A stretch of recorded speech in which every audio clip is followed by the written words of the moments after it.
My name is Josh Altman, and I am the student president of the Buckley program. I now have the pleasure of introducing the chairman of the Buckley program's board of directors, who will be delivering opening remarks. Roger Kimball is editor and publisher of The New Criterion and president and publisher of Encounter Books. He is an art critic for National Review and writes a regular column for PJ Media at Rogers Rules. Mr. Kimball lectures widely and has appeared on national radio and television programs as well as the BBC. Mr. Kimball's latest book is The Fortunes of Permanence: Culture and Anarchy in an Age of Amnesia. So, without further ado, please join me in welcoming Mr. Roger Kimball.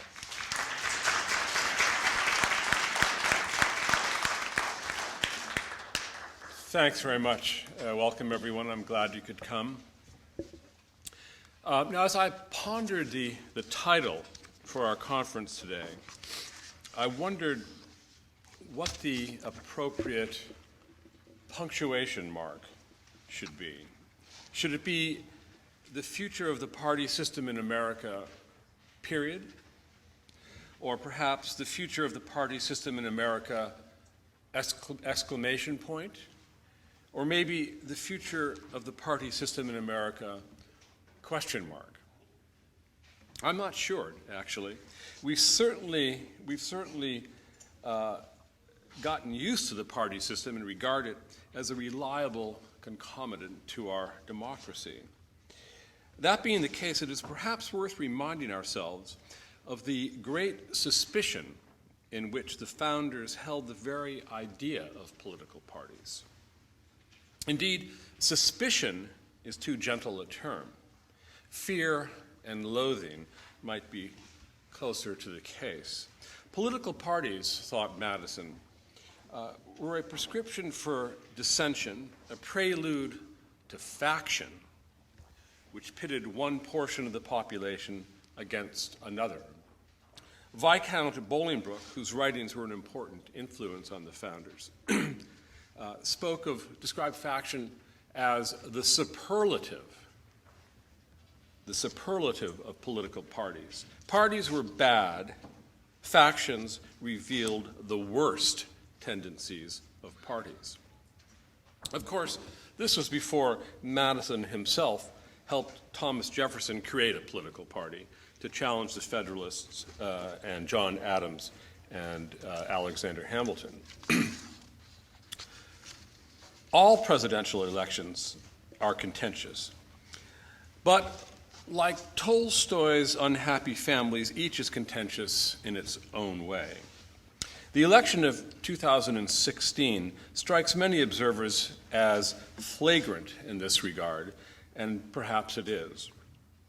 It is worth reminding ourselves, however, that we denizens of the 21st century have no monopoly on vulgarity, political hatred, vituperation, contempt, and all the other unlovely human, all too human attributes that we see on parade in the run-up to this election.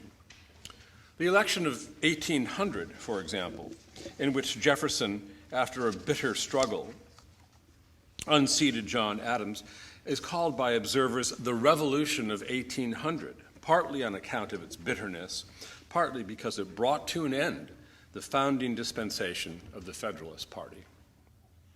We are appalled, or pretend to be appalled, when our candidates resort to vulgar name-calling and bandy about accusations of criminal behavior and personal depravity.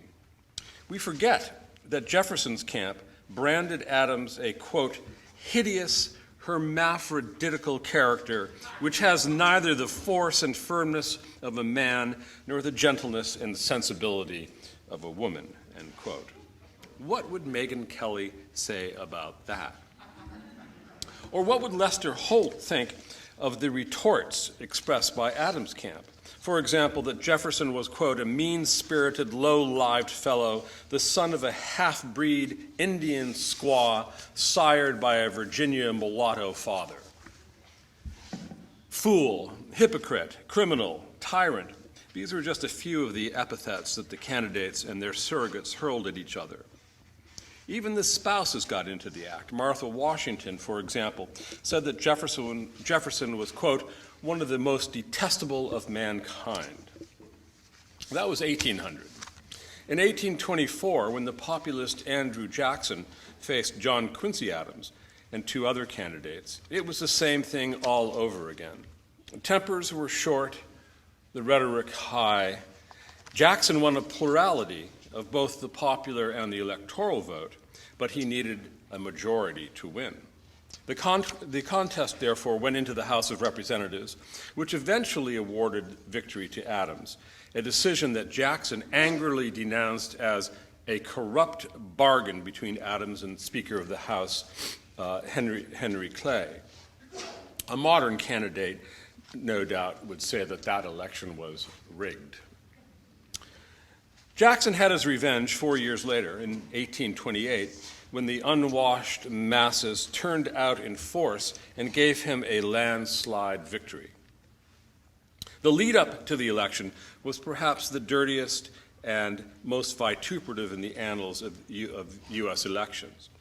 I know it is hard to believe, but the candidates and their proxies threw charges of murder, adultery, and the procuring of women across the pages of partisan newspapers.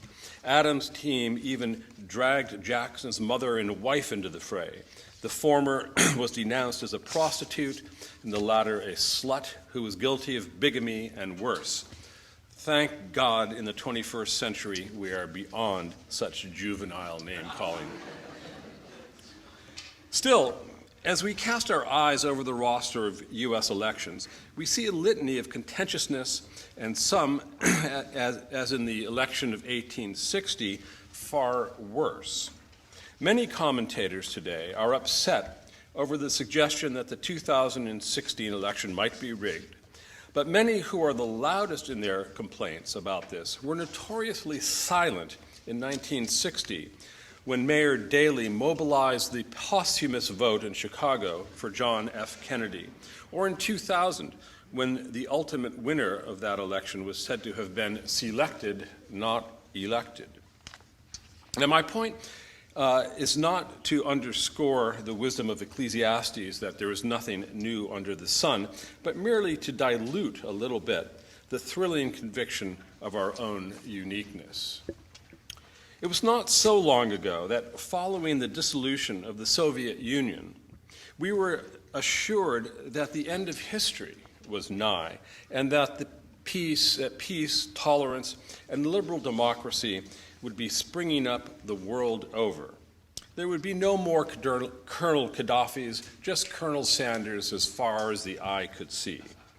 Now, I know that there is stiff competition for the title, but the ink had not dried on the publication of that end of history thesis before I knew it was a strong contender for the silliest prognostication ever formulated.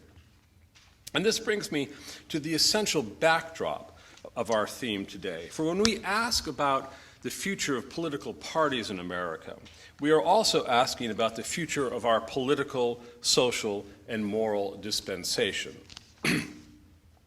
There have recently been a spate of books with titles like Charles Murray's Coming Apart, books that look around at the apparently settled institutions of American life and see troubling cracks, tensions, fissures, and worse. One of the most thoughtful contributions to this genre of disabusement is James Pearson's book, Shattered Consensus: The Rise and Decline of America's Post-War Political Order. Pearson's thesis is that throughout American history, the political and cultural settlement that organizes our national self-understanding lasts only so long as it speaks to the exigencies of our lived experience. The original Federalist dispensation of Washington and Hamilton gave way to the Jefferson-Jackson regime, which emphasized localism and democracy. In time, partly under the pressure exerted by the issue of slavery, that gave way to Lincoln's very different regime that emphasized union, freedom, and laissez-faire capitalism. The advent of the Great Depression undercut that political settlement and ushered in FDR's Keynesian vision that emphasized national regulation, public spending, and the welfare state at home and internationalism abroad. Now, Pearson suggests that just as the Great Depression had shattered the capitalist consensus forged by the experience of the Civil War, so now there are signs that the essentially Keynesian consensus that was forged in the 1930s and 1940s is under unsustainable pressure. Ultimately, the Keynesian model requires robust economic growth to sustain itself. But in our time, sharply slowing growth, rising debt, a metastasizing and entrenched culture of entitlement conspire to undermine the necessary presuppositions of America's post-war political and economic consensus. Add to those pressures an increasingly divisive population at home and belligerence abroad, and the consensus we've been living with since the 1940s looks more and more fragile. Stepping back, as Pearson points out, the United States has rarely had a two-party system, but rather what he calls a one-and-a-half-party system, consisting of a regime party and then a competitor forced to adapt to the dominant position of the regime party. These competitors, he writes, the Whigs in the 1840s, the Democrats after the Civil War, and the Republicans in the post-war era, occasionally win national elections, but only after accepting the legitimacy of the basic political themes established by the regime party. What happens next is the subject of our deliberations today. The one certainty, I suspect, is the uncertain nature of our situation. I think of that apparently apocryphal, but nevertheless pregnant Chinese curse. May you live in interesting times. Buckle up.